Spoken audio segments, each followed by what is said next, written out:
Olá, meu nome é Maricílvia Ferreira da Costa e sou professora da Engenharia Metalúrgica e de Materiais da COP e da Escola Politécnica da Universidade Federal do Rio de Janeiro. Agradeço muito à comissão organizadora desse evento, que comemora os 100 anos da criação dos polímeros, a oportunidade de compartilhar com vocês um pouco da nossa visão e do nosso trabalho. Afinal, muitos dos produtos e tecnologias hoje existentes e aplicadas nas mais diferentes indústrias só foram possíveis por causa dos polímeros sintéticos. É só olhar à nossa volta e prestar atenção. Os polímeros fazem parte do nosso dia a dia nos mais diferentes setores, desde a cola que usamos em casa para os nossos pequenos reparos, até as pás gigantescas dos geradores de energia eólica. Desde a capinha que protege nosso celular contra os tombos e impactos, até as aplicações biomédicas de altíssima tecnologia, como o caso dos órgãos e tecidos artificiais. Os vídeos dessa série têm falado muito sobre essas muitas e diversas aplicações. No nosso laboratório na COP, trabalhamos com os chamados polímeros de engenharia, que são polímeros destinados à fabricação de componentes de vida útil longa, 10, 20, 30 anos ou mais.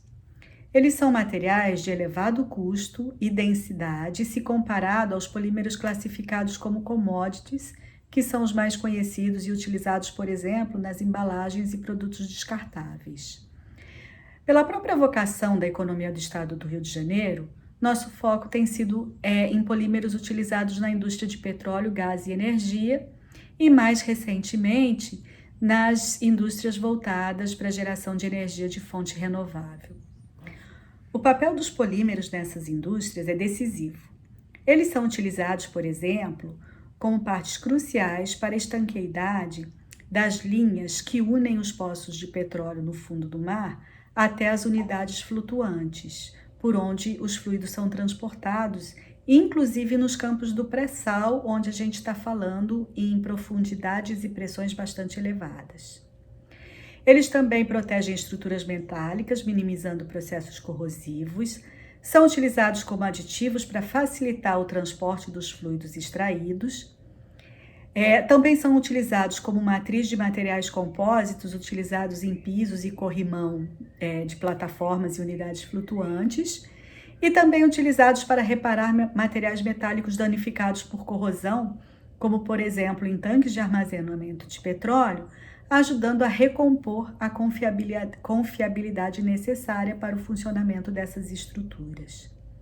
Para ter certeza que tudo está funcionando de acordo, vários modelos de envelhecimento em função de pressão, temperatura, exposição e muitos outros parâmetros são constantemente formulados, avaliados, modificados e adaptados para novas situações ou condições.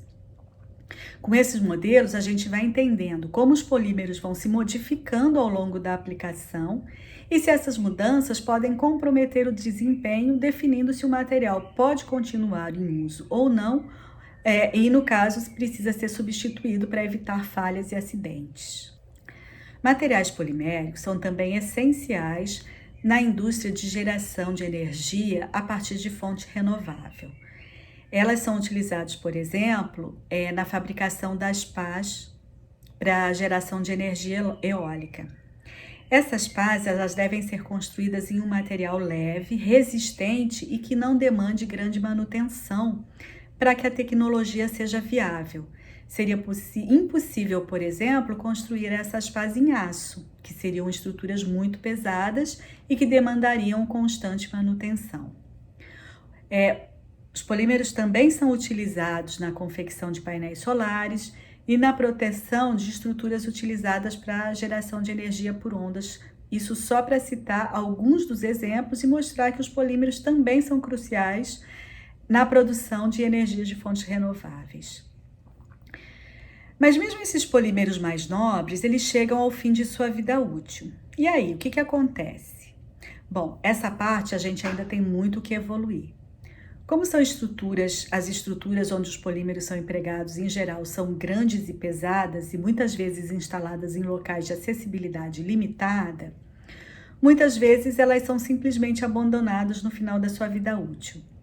Mais recentemente, com o endurecimento de algumas legislações ambientais e com a ampliação do conceito de economia circular, essas estruturas passam agora por processos de descomissionamento, onde são separadas em diversos materiais, e para cada um desses materiais deve ser dado um destino correto. O nosso papel como pesquisadores é encontrar soluções para que esses materiais, que já cumpriram muitos anos de serviço, possam ser descartados de forma adequada ou, o que é mais desejável, possam ser utilizados em outras funções, como geração de energia, reciclagem, fonte de matéria-prima, entre outras, e são muitas as opções. A gente só precisa de muita pesquisa para que soluções viáveis sejam alcançadas e a gente está trabalhando nesse sentido. Eu gostaria de fechar esse vídeo dizendo que, ao contrário do que muito se fala em relação aos plásticos e ao meio ambiente, não são eles os grandes vilões do meio ambiente. Os vilões, na verdade, somos nós, que utilizamos um material com potencial muito nobre, que tanto contribui para a nossa qualidade de vida, e utilizamos em produtos com vida útil curtíssima, em quantidades desnecessárias, e descartamos esses produtos indiscriminadamente. Nós é que temos que mudar a nossa postura em relação a esses materiais, que vem nos ajudando e tornando a nossa vida muito mais fácil e confortável ao longo dos seus 100 anos de existência.